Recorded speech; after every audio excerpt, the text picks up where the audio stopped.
ഉൽപ്പത്തി പുസ്തകം അധ്യായം 22.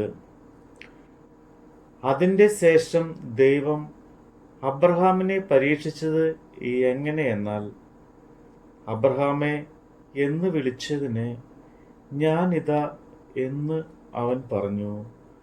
അപ്പോൾ അവൻ, നിന്റെ മകനെ, നീ സ്നേഹിക്കുന്ന നിന്റെ ഏകജാതനായ ഇസഹാക്കിനെ തന്നെ കൂട്ടിക്കൊണ്ട് മോറിയ ദേശത്തേക്ക് ചെന്ന് അവിടെ ഞാൻ നിന്നോട് കൽപ്പിക്കുന്ന ഒരു മലയിൽ അവനെ ഹോമയാഗം കഴിക്ക എന്ന് അരുളി ചെയ്തു.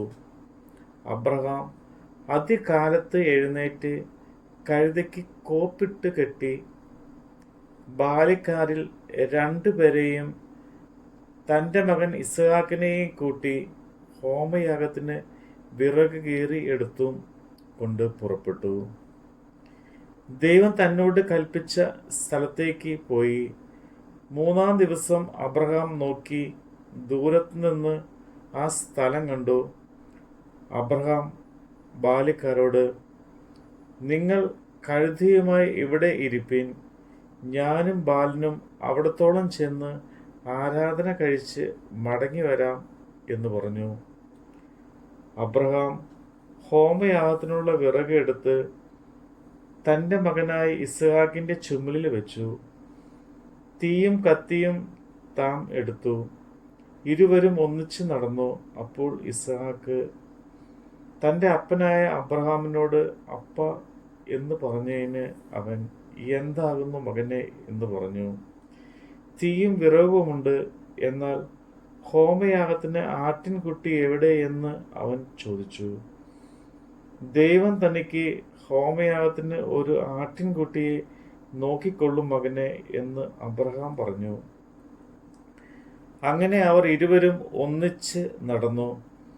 ദൈവം കൽപ്പിച്ചിരുന്ന സ്ഥലത്ത് അവർ എത്തി.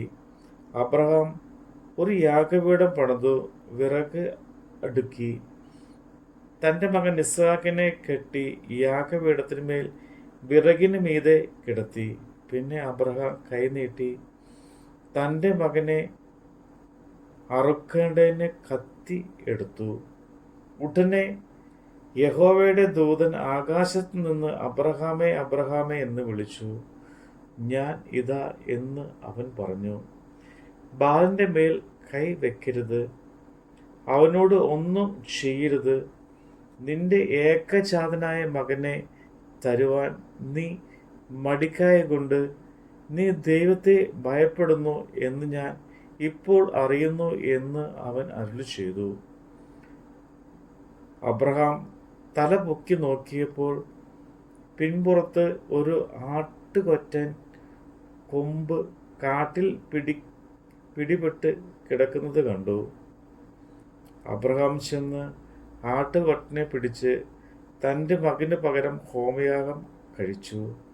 അബ്രഹാം ആ സ്ഥലത്തിന് യഹോവ-യിരെ എന്ന് പേരിട്ടു. യഹോവയുടെ പർവ്വതത്തിൽ അവൻ പ്രത്യക്ഷനാകുമെന്ന് ഇന്ന് വരെയും പറഞ്ഞു വരുന്നു. യഹോവയുടെ ദൂതൻ 2-ാമത് ആകാശത്ത് നിന്ന് അബ്രഹാമിനോട് വിളിച്ച് അരുളി ചെയ്തത്, നീ ഈ കാര്യം ചെയ്തു.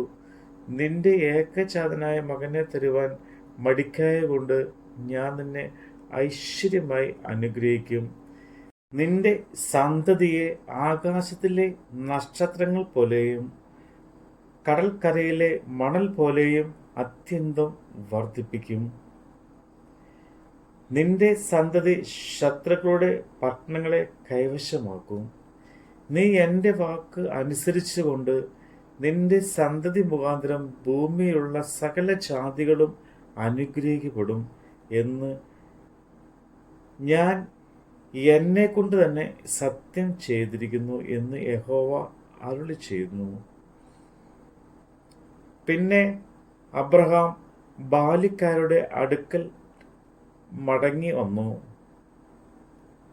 അവർ ഒന്നിച്ച് പുറപ്പെട്ട് ബേർശെബയിലേക്ക് പോന്നു. അബ്രഹാം ബേർശെബയിൽ പാർത്തു. അനന്തരം മിൽക്കായും നിന്റെ സഹോദരനായ നാഹോറിന് മക്കളെ പ്രസവിച്ചിരിക്കുന്നു എന്ന് അബ്രഹാമിന് വർത്തമാനം കിട്ടി. അവർ ആരെന്നാൽ ആദിജാതൻ ഊസ്, അവൻ്റെ അനുജൻ ബൂസ്, ആരാമിൻ്റെ പിതാവായ കെമുവേൽ, ഖേർച്ചത്ത്, ഹോസോ, പിൽദാഷ്, ഈലോഹ്, ബെഥുവേൽ റിബാക്കയെ ജനിപ്പിച്ചു. ഈ 8 പേരെ മിൽക്ക അബ്രഹാമിന് സഹോദരനായ നാഹോറിന് പ്രസവിച്ചു. അവൻ്റെ വെപ്പാട്ടി റയൂമ എന്നവളും